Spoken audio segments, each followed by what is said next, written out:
Alrighty, everyone, welcome back. So, it is time for the Round 3 Eastern Conference Finals preview of 2024 with the New York Rangers and the Florida Panthers today. I am very excited for this series. These are two teams that won their division collectively. The Rangers actually winning the NHL in the regular season, and they've both had fairly similar paths in the playoffs, like fairly similar when you look in terms of games, how they defeated teams. So this is building up to be a very entertaining series, and I could not be more excited to watch this series on Wednesday. So let's get straight into it here, starting off with the regular season numbers. The Rangers finished with a 55-23-4 record for 114 points. They were first in the NHL this year. They defeated the Washington Capitals in 4 games. Then they defeated the Carolina Hurricanes in 6 games. So the Rangers had themselves a very easy path, to be honest with you, to the Eastern Conference Finals.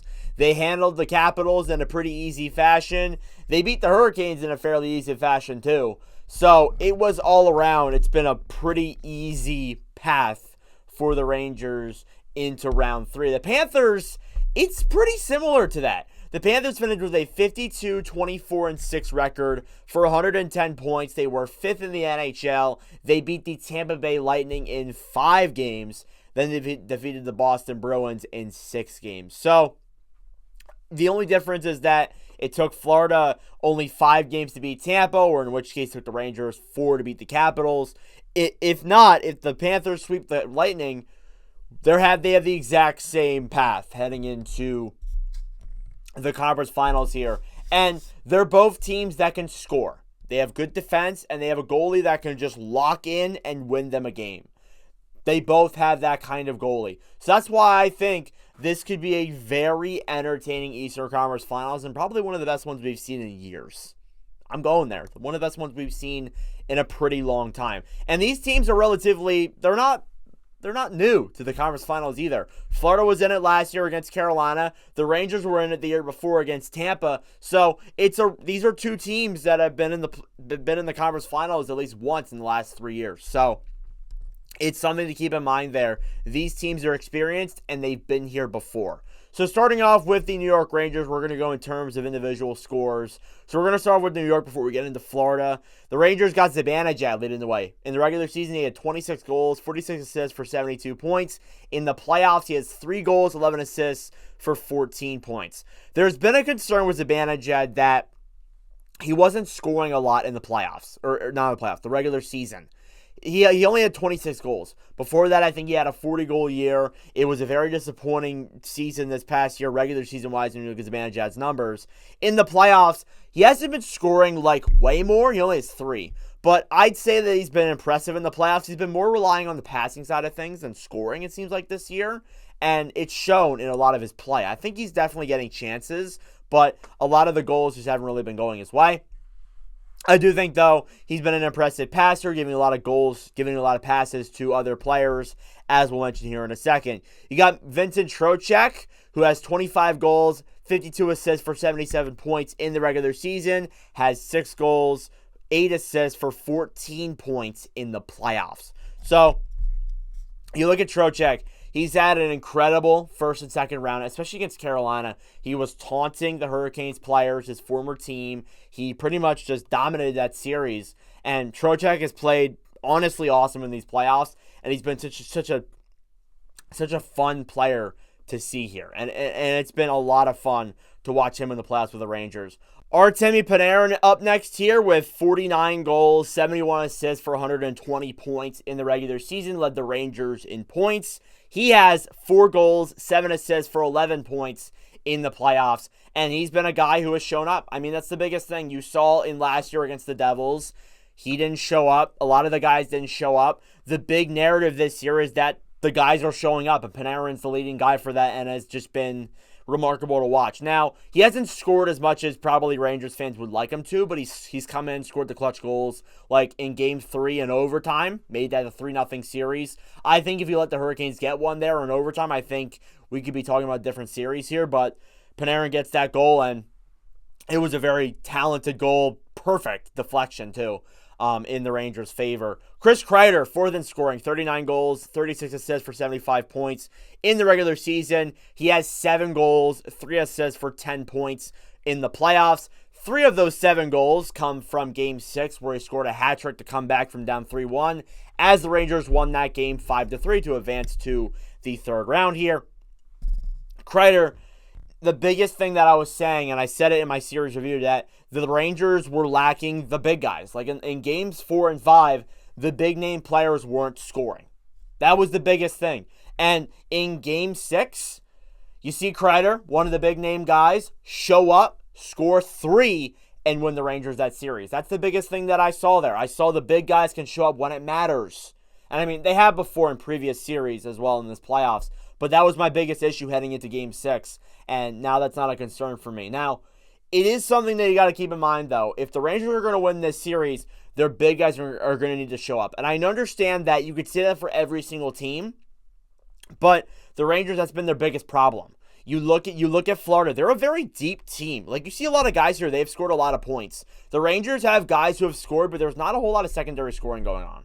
There isn't a lot of that. So, if the Rangers want to win this series and get a chance to play in the Cup Finals for the first time since 2014, they're going to need their big guys to show up when it matters.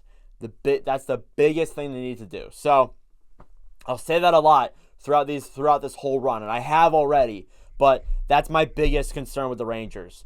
Alexis Lafreniere, 5th in scoring here, 28 goals, 29 assists, 57 points in the regular season. He has 4 goals, 6 assists for 10 points in the playoffs. Lafreniere has improved every single season. I've said it in videos before, and I think even in this year's playoffs, he's been a remarkable guy to watch. He's been one of my favorite guys to watch here on this Rangers team as they make this run to the conference finals. I'm a Flyers fan, by the way. I am not a Rangers lover per se. Like I wouldn't say I hate the Rangers, but I'm not a Rangers lover. I'm not going to immediately jump on the Rangers wagon. But seeing a guy like Lafreniere, a guy I've seen get drafted, I've seen a guy develop over the last couple of seasons, it's cool to see him make this mark in the playoffs, thinking that I've seen his career the whole way through. So, Lafreniere, one of my favorite players to watch in this year's playoffs. Other guys on this team that I think you got to mention, Jack Roslovic. 2 goals, 5 assists, 7 points. I think he's been impressive. Barclay Goodrow, 3 goals, 2 assists, 5 points. Trouba, 1 goal, 3 assists, 4 points. Fox with 4 assists. And then Jimmy Vesey with 1 goal, 2 assists, 3 points. So, as I said, secondary scoring for the Rangers has lacked a little bit. There hasn't been a lot of secondary scoring when you look in terms of this team. Florida's way different, though. Getting into Florida, they have a lot of top-end talent, just like the Rangers do. I'm not saying the Rangers don't. But Florida, I feel like, is a way more deeper team than the Rangers are when you look in terms of just on-paper stats. You got Matthew Tkachuk. Tkachuk with 26 goals, 62 assists for 88 points in the regular season. He has 4 goals, 10 assists for 14 points in the playoffs so far. Again, Tkachuk is a guy that I feel has carried this team in the last 2 seasons. I think last year was more of him carrying than it has been this past year. I think a lot of players have gotten better on Florida this past year than Tkachuk. I'm not saying Tkachuk's been bad, but Tkachuk's definitely been that guy in this year's playoffs too. Alexander Barkov, 23 goals, 57 assists for 80 points. He has 5 goals, 8 assists for 13 points in the playoffs. Barkov, a recent Selke Trophy winner. I think you got to give credit where it's due. He's been spectacular in this year's playoffs. If you want a goal, you can rely on it from Alexander Barkov. Carter Verhaeghe, another guy you can rely on for goals. 34 goals he had this season, 38 assists for 72 points, and he has 6 goals, 5 assists for 11 points in the playoffs. He scored some pretty memorable goals, some goals against Boston in the second round. He also scored the overtime winner in Game 2 in the first round against Tampa. So he's got to watch out for there as an overtime hero. He scored plenty of those in the last 2 Florida playoff runs. Sam Reinhart, 57 goals, 37 assists for 94 points in the regular season, has 5 goals, 4 assists for 9 points in the playoffs. Reinhart's production has kind of decreased a little bit in the playoffs. I'm not saying he's been bad, but his point production's decreased since being in the regular season, but he's still a guy that can score. He's a good all-around player, moves the puck very well. I think he's got to watch out for there if you're the Rangers. Then Anton Lundell is 5th in scoring here with 13 goals, 22 assists for 35 points in the regular season, had 2 goals, 7 assists for 9 points in the playoffs so far. So Lundell's a guy that Hasn't scored, hasn't had a big season in the regular season yet. He hasn't, I don't think he's any more than 50 points. But in the playoffs the last 2 years, he's been a consistent third-line guy, gives you secondary scoring, and you need guys like that in the playoffs. You need players who, when your top-end players aren't showing up, a guy like Lindell can come in and score some goals for you. And I know he only has 2, but he's a guy who can give good passes too as well. So I think Lindell has been a big-name player. Also, guys, to mention too here, Brandon Montour. Montour, 3 goals, 5 assists, 8 points. Gustav Forsling, 2 goals, 5 assists, 7 points. Evan Rodriguez, 3 goals, 3 assists, 6 points. Deadline player Tarasenko with 2 goals, 3 assists, 5 points. And then Sam Bennett with 2 goals, 2 assists, 4 points. I already know him and Rempe are going to get into some fights. I already know that's going to happen. But as you can tell, I feel like Florida is a much more deeper team when it comes to scoring. I just look at Florida. I feel like they're the more deeper team. I wouldn't mind to see, though, other guys get on the board there from that team as well. But I do think that Florida's the deeper team when it comes to scoring. I feel like both teams have really good top-end talent, but I feel like Florida's way deeper. So in terms of goaltending, the biggest guy that I think is the MVP of these playoffs, not even just for the Rangers, is Igor Shesterkin. I think if you ended the playoffs right now with the current 6 teams that are in, I know Game 7's about to get played between Vancouver and Edmonton, but if you were to end the playoffs right now, I think the MVP award would go to Shesterkin hands down.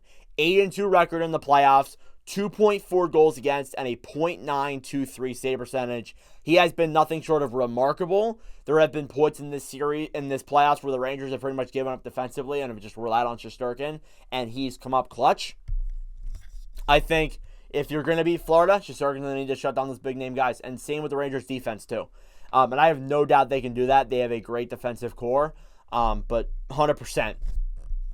I'm looking forward to see Shesterkin against Bobrovsky. Which, speaking of Bobrovsky has a 8-3 record, a 2.37 or .902. We know what Bobrovsky can do in the playoffs. I don't feel like he's been as impressive as he was last year. I don't feel like he has been. But then again, Florida's been that kind of team that has kind of been allowing a lot less shots against. Like, we saw in the Boston-Florida series that Florida outshot the Bruins every single game of the series.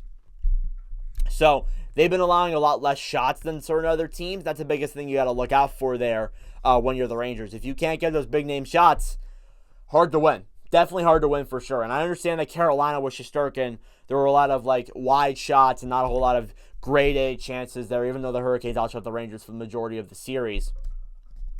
It's something you got to keep in mind.